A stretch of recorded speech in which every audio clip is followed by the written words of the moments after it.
देखना है तो वहाँ जाइए, दोनों लोग वहाँ बैठ। ओम साई राम, ओम नमस्कार। Om this is Sai Sai Ram. Puja from Sai Puja channel. आप सबका प्यारा चैनल बाबा की इस पवित्र भूमि पर आज हम एक साई भक्त से मिल रहे हैं। और जब बाबा से मुलाकात होती है, लोगों से हम बातें करते हैं, तो नए नए एक्सपीरियंस, एक भक्त हजार अनुभव। ओम साई राम जी। ओम साई राम पूजा जी। क्या नाम है आपका? मेरा नाम कुणाल है, कुणाल पड़वल। मैं मुंबई से हूँ। कुणाल जी, कुणाल ये बताएं कि कितने वर्ष हो गए, आप तो मुंबई से हो? बिल्कुल तो बिल्कुल। आते जाते रहोगे क्या? कब से बाबा को आप जाने, कब से माने आप? बाबा से तो बचपन से ही हम बाबा के भक्त रहे हैं। मेरे पिताजी और माता पिताजी भी साई की बहुत आराधना करते थे, तो इसीलिए, और गुरु दत्ता के दोनों गुरुवार को दिन पूजा करते थे। स्वामी समर्थ हो या अक्कलकोट महाराज, साई बाबा के तो मेरे पिताजी पोथी वाचन भी करती, मेरी माँ भी करती है। हर दिन रात को वो हमेशा एक अध्याय पढ़ते हैं। जैसे आज का तारीख है 19, तो आज उनका 19 अध्याय वो पढ़ना शुरू करते। इतने योग भक्त थे, तो हमारे घर पे बचपन से ही ये थी। और कहीं भी कुछ भी होता था तो पिताजी कहते थे, अम्मा भी कहती थी, ठीक है सब छोड़ देना साई पे, साई तेरा सब संभाल लेगी, तो कुछ फिक्र मत करना, सब संभाल लेंगे। तो कुछ भी परीक्षाएं में आती थी मुश्किलें, कभी डर लगता था कि नहीं ये नहीं हो पाएगा, इतना नहीं कर पाएंगे, मुझे बहुत प्रेशर होगा। पर वो पूरा बाबा ने अपने ऊपर लेके सब संकटों से सब इसे बाहर किया। जो पढ़ाई में थी या कभी जॉब में भी काफ़ी मुश्किलें होती थी, जॉब चेंज करते थे, कुछ सूट नहीं होता था, कभी कंपटीशन पर, और अच्छे से अच्छा, बेहतर से बेहतर होते गया उस सिचुएशन में भी। तो और मेरा फॉलोइंग तो बचपन से जैसे आपको कहा था। और फिर मैं खुद जब भी जॉब लगने के बाद साई चरित्र पढ़ने लगा, तो फिर मुझे बहुत अच्छा अनुभव, एक पीस ऑफ माइंड मिलता था। तो ये मुझे और खींच के लेके आया, और बाकी सारे दोस्त से फिर हम लोग मिलके बात करते थे। फिर किधर ऐसा समय होता था कि हम लोग घूमने जाते थे, ऑफिस कलीग्स, तो वो छोड़ के हम लोग ऐसे घूमने जाते थे कि ये टूरिस्ट प्लेस हम लोग बनाते थे। हम लोग के लिए टूरिस्ट प्लेस वो नहीं है कि इधर पिकनिक बनाने गोवा जाओ ये करो। हम लोग हर एक गणपतिपुले जाते थे, जो किधर भी हो, ये हम लोग का टूरिस्ट होता था। और वहाँ पर जाने का मकसद कि हम लोग जाते थे, आते थे, हम लोग पीस में रहते थे कि कुछ तो भी एक अचीव कर लिया। माइंड को इतना पीस होता था कि जैसे नेक्स्ट डे ऑफिस जाते थे, एक रिलैक्स मूड से ऑफिस जाते थे। तो बस यही है, और यही कारवां सबका चलता रहे, मैं यही कहूँगा। आज इधर आना भी मेरा कुछ था भी नहीं, तो मैंने सोचा चलो नहीं, छोड़ देंगे। मगर कुछ ऐसा हो गया कि मेरा टिकट भी नहीं था, कुछ मैं जस्ट सुबह उठा, घर से बैग लेके निकला, और ऐसा ये हो गया, मैं इधर 3 चीज़ें बदल के नासिक ऐसे यहाँ पर आ गया। मगर कोई तक परेशानी नहीं हुई सफ़र में, या कुछ प्रॉब्लम नहीं हुआ, सब बाबा ने अरेंज करके रखा था। ट्रेन से कसारा, फिर कसारा से नासिक, नासिक से दूसरी बस पकड़ के यहाँ पर। ये सफ़र मेरा सिर्फ 5 घंटों में हुआ, और इसमें कुछ मुझे परेशानी नहीं कि भागना पड़ा इधर उधर। तो ये सब बाबा का ही बुलावा था। और तो मैं आपको नहीं पता कि मैं इतना इनसे जुड़ा हुआ हूँ कि हर एक दिन जो सुबह होता है तो इनसे ही शुरुआत होती है, रात होते है तो इनसे सुबह होती है। जैसे ऑफिस में जाता हूँ, शिरडी का एक चैनल है जो हमारी भाई है उनका, और कितना भी हो मैं रात में आपका देख के सो जाता हूँ, साई चरित्र पढ़ने के बाद, और द्वारका माई का दर्शन के बाद ही सो जाता हूँ। तो कल जो आपने 21 नारियल की सबका दिया था, तो वो देख के मुझे कॉन्फिडेंस आया कि नहीं, ये मेरे लिए बाबा का बुलावा है। तो अभी बस निकलना है, अभी छोड़ो कुछ भी, अभी निकलो बस। सुबह निकला मैं अंधेरे से, फिर यहाँ पर 12 बजे तक आ गया। आज आप किस पोस्ट पर हैं? कहाँ पर जॉब करते हैं? मैं आर्किटेक्ट हूँ। आर्किटेक्ट हूँ और मैं मल्टीनेशनल कंपनी में जॉब करता हूँ। मेरा जॉब घूमने का, हम लोग की बड़ी कंपनी है, तो सिंगापुर, यूएई, यूरोप, जर्मनी हम लोग के ऑफिस होते हैं। मेरा घूमने का काम होता है, और मेरे अंदर इतना, ये सब बाबा की कृपा है, बस उनके, बस इतना, और कुछ नहीं कहूँगा। बस कभी ऐसा हुआ, ऐसे जैसे कि आपने बताया, आपने सारी चीज़ें तो आपने ऐसे बता दिया, ये हो गया, ये बाबा ने क्या, ये सारी चीज़ें आपने बताई।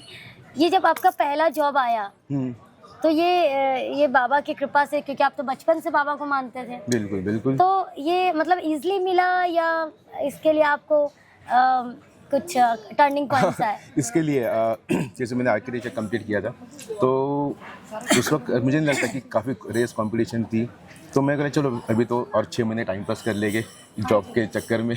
तो मैं फर्स्ट इंटरव्यू में सिलेक्ट हो गया था। फिर वो महाराष्ट्रियन थे, तो उनको मेरा जॉब पसंद आ गया, तो उन्होंने मुझे हायर टीम में रिक्रूट कर लिया। और फिर वहाँ से फिर मेरा डिज़ाइनिंग में पहले से मैं काफ़ी इंटरेस्टेड था ही, ड्राइंग्स में वगैरह, तो वो मुझे काफ़ी काम आ गया। तो ये पहली तुम्हारी जॉब है? हाँ। और अभी तक जॉब में कितने साल हो गए जॉब में? जॉब में मुझे ऑलमोस्ट 20 ईयर्स हो गए। कितने? 20 ईयर्स। तो ये एक मेरिकल ये है कि 20 साल से एक बंदा एक ही कंपनी में काम कर रहा है। एक ही कंपनी में। और जब इंटरव्यू करने गए होगे तो बहुत सारी आशाएं होंगी कि अब यूरोप, अमेरिका, यूरोप और यूरोप से सिंगापुर और मिडल ईस्ट। अच्छा, एशिया कंपनी मतलब एशिया में घूम रहे हो? एशिया पैक और मिडल ईस्ट और जर्मनी और यूरोप में। क्या बात है। लोगों को क्या संदेश देना चाहोगे? संदेश तो मैं इतना बड़ा नहीं हूँ लोगों को संदेश देने के लिए, पर बस यही कहूँगा, आप साई में अनंत कोटि ब्रह्मांड अनंत श्रद्धा रखिए। बस आपका कुछ भी काम हो बाबा के ऊपर छोड़ दिए, एग्ज़ाम हो, बस आप वो काम कर देना और बाबा के ऊपर छोड़ देना, बाबा सब संभाल लेंगे। बस मैं यही कहूँगा। क्योंकि अभी कुछ लाइफ में टर्निंग पॉइंट्स आए कि जैसे लगा कि अब ये काम तो नहीं हो सकता, पता नहीं यार ऐसा हो जाएगा या नहीं, ऐसा कुछ हुआ कभी? ऐसा मन में विचार आया था। जैसे मैं आज अभी इधर आने की बात करता, जॉब्स में होते रहते हैं कि प्रोजेक्ट्स में मुश्किल आती है, वरना अगर इतना सब आसान होता था तो सबके लिए केक वॉक हो जाता था। पर मुश्किलें तो आती ही है, तो उसको एक स्ट्रगल, उसको एक अचीव करने का, उसको एक जैसे हम लोग कहते हैं क्रॉस करने का, उसको या स्ट्रगल को सक्सेस रेट में चेंज करने के लिए जो हम लोग को एक कंपटीशन से गुजरना पड़ता है, तो उसमें अगर आपका दिमाग शांत हो तो वो ज़्यादा आपको मैटर करता है कि आप कितना प्रेशर झेल पाते हो सफ़र करने के लिए। सामर्थ्य होता है कि आपने स्ट्रेस नहीं लेना है। हाँ, और हर काम को इजीली। ये कभी होता है, ये तभी हो जाता है जब आपकी किसी चीज़ में एक श्रद्धा अटूट बनी हो। बस तो भले उसका रिजल्ट आप नेगेटिव भी ले लो, पॉजिटिव भी ले लो, बाबा पे छोड़ दिया, बाबा ने छोड़ दिया, बस आप उसका पॉजिटिवनेस आपका वो लेकर आती है, बस आपको वो काम करना है। तो यही मैं बस कहूँगा। और बस बाबा से सब जुड़े रही, और पूजा जी को भी बहुत बहुत धन्यवाद है कि हमें इतनी सुंदर सेवा दे रही है। जब हम रात में जब भी सोने जाते हैं तो पहले तो मोबाइल लेके कुछ भी देख लिया, चैनल ये वो, मगर अभी जब भी ये देखते हैं, पहले तो मेरे ख्याल से ये एक साल में ही ये शुरुआत शुरू हुई, क्योंकि पहले शिरडी का जो लाइव होता था, वो शिरडी का लाइव सिर्फ आरती के बाद फिनिश हो जाता था।